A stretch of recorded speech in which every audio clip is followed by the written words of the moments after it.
My search for spring warblers continues with the Blackburnian warbler. I spotted this beautiful Blackburnian warbler at Creeks Meadows in Wisconsin.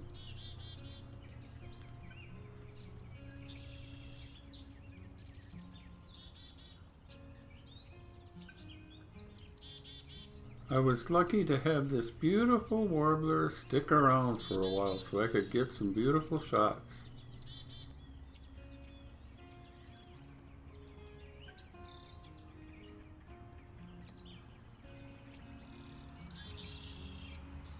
Next up, I saw another beautiful warbler, the American Redstart.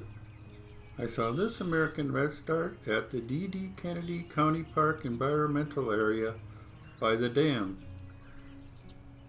Here a female redstart showed up. Here you can see the American Redstart's distinctive orange wing and tail patches.